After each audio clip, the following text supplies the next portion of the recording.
Vous écoutez Alger Chaîne 3, le journal. Bonjour. Bonjour Hadjar, bonjour à tous. Le président de la République a reçu l'envoyé spécial du président de la République d'Irak qui lui a remis une invitation pour participer au prochain sommet de la Ligue arabe à Bagdad. Le général d'armée chef d'état-major de l'ANP, Saïd Chengriha, supervise l'exécution d'un exercice tactique aux munitions réelles à In Amenas, un exercice couronné de succès. Un nouveau drame sur nos routes, 9 morts et 10 blessés à Insalah suite au renversement d'un véhicule utilitaire. Et près de 400 familles habitant des logements menaçant ruine à Arzew seront relogés. L'opération a débuté hier et se poursuivra aujourd'hui. Les services des directions de commerce intensifient les contrôles des prix de certains produits ayant connu une hausse injustifiée à suivre un reportage à Alger. L'Algérie déplore le silence assourdissant et l'inaction inacceptable du Conseil de sécurité de l'ONU face à la tragédie que subit le peuple palestinien dans la bande de Gaza. En sport, coup d'envoi de la 24e édition des championnats arabes d'athlétisme à Oran avec la participation de 12 pays en football, match de mise à jour de la 21e journée. Ce mercredi, USM Alger Sochlef à 18h au stade du 5 juillet. Bonjour à tous. Le président de la République Al-Majid Tebboune a reçu hier Mohamed Ali Tamim, le vice-premier ministre, ministre de la planification et envoyé spécial du président de la République d'Irak qui lui a remis une invitation pour participer au prochain sommet de la Ligue arabe prévu à Bagdad. On écoute le vice-premier ministre irakien. J'ai eu l'honneur aujourd'hui de rencontrer son Excellence le Président de la République algérienne auquel j'ai remis une lettre l'invitant à assister au sommet arabe prévu le 17 mai à Bagdad. J'ai aussi transmis les salutations du Président et du Premier ministre irakien au Président de la République en souhaitant vivement le voir bientôt à Bagdad si Dieu le veut.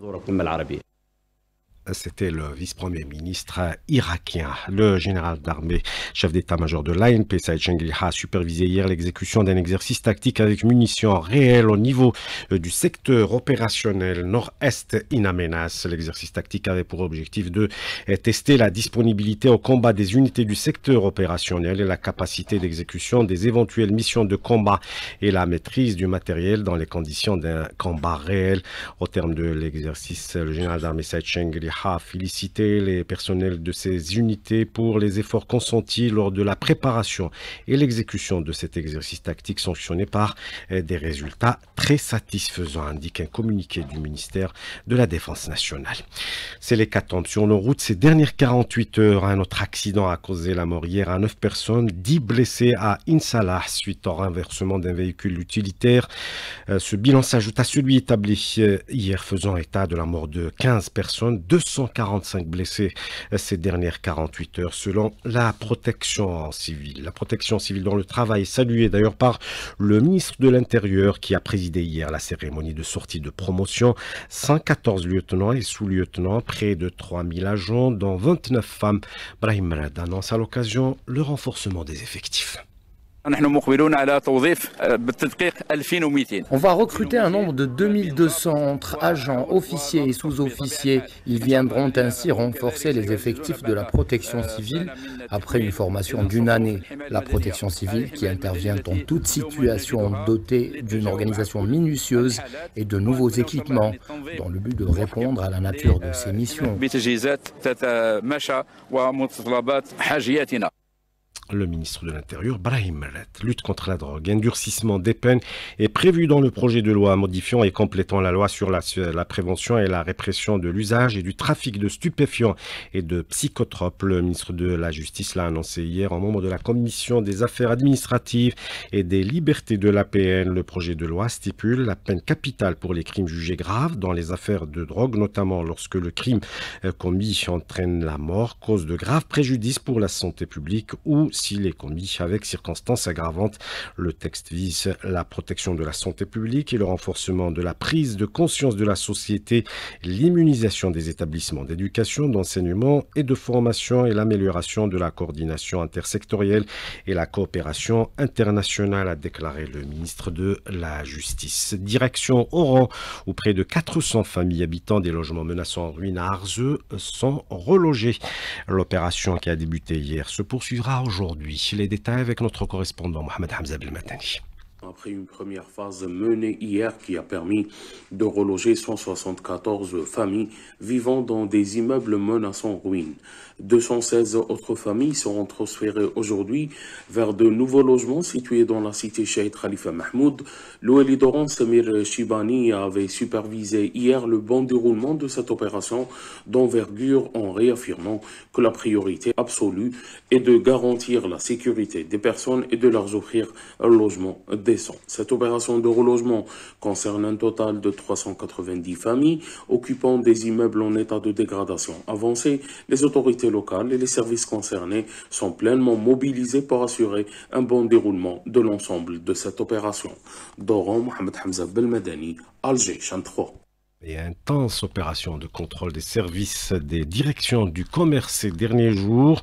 Contrôle des prix de certains produits qui ont connu des hausses injustifiées ces derniers temps. Reportage à Alger signé Maïssa Smaï. Les agents de contrôle ont mené une opération ciblant plusieurs boucheries et cafétérias de la commune de Berraqi, veillant au respect des prix fixés par le ministère du Commerce. Farida Sharf, chef d'inspection du commerce de Berraqi. Ces sorties se font quotidiennement. Elles touchent plusieurs activités, à savoir les cafés, tout ce qui est produit importé illégalement, les boucheries, les alimentations générales, les fruits et légumes. Concernant la banane, la pomme, le suivi des prix. Nous sommes à cheval, nous avons mobilisé tout le personnel. Quand ils trouvent des prix qui ne sont pas appliqués, ils appliquent la réglementation d'une façon très ferme. Quand il y a un dépassement, c'est un PV plus une fermeture. Le prix de la tasse de café ne dépassait pas les 30 dinars pour le plus grand bonheur des consommateurs. Une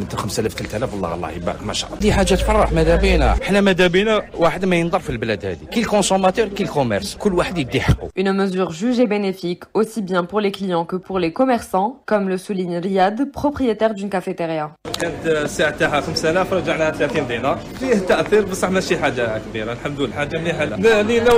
Du côté des boucheries, la viande d'agneau locale était vendue entre 2400 et 2500 dinars le kilo dans les 4 établissements inspectés. On écoute Saïd, boucher. En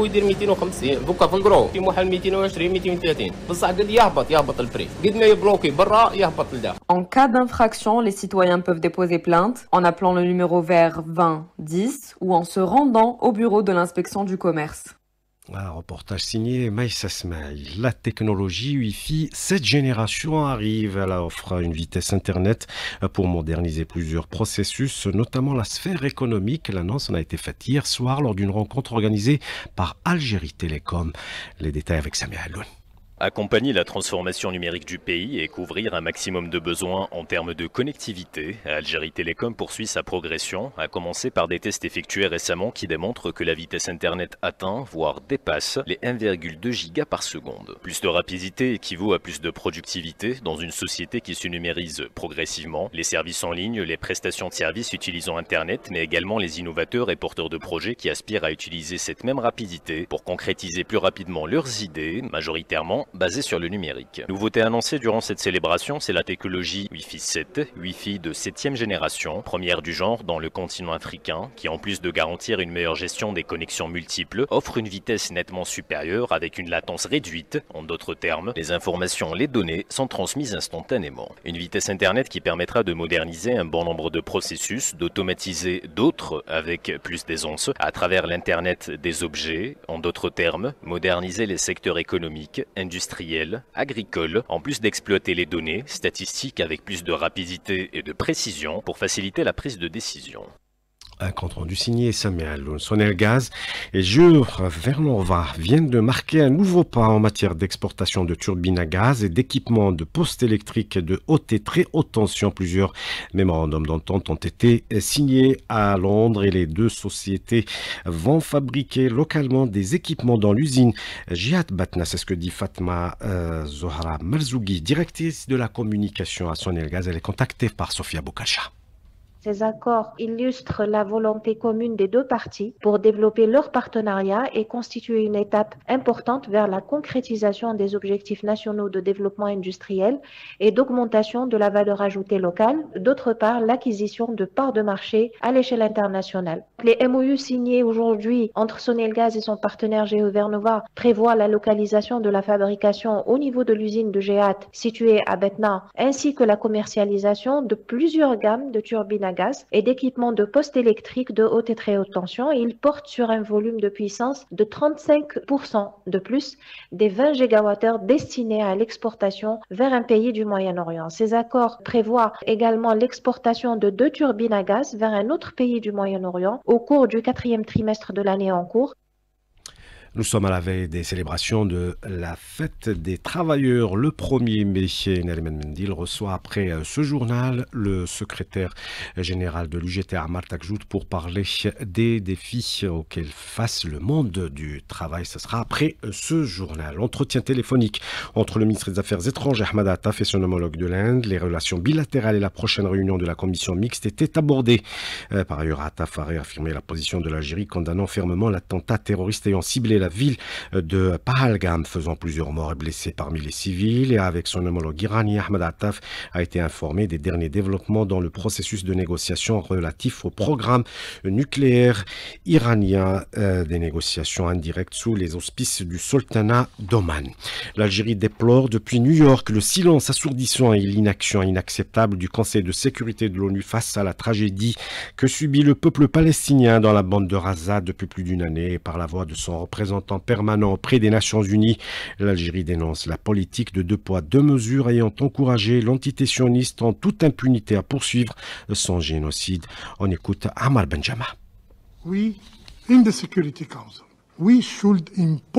Nous devons, au sein du Conseil de sécurité, imposer un cessez-le-feu immédiat, avant que ça ne soit trop tard, car l'occupation israélienne tente de faire disparaître la présence de la Palestine et son identité, et en fin de compte réécrire à son avantage l'histoire de la Palestine.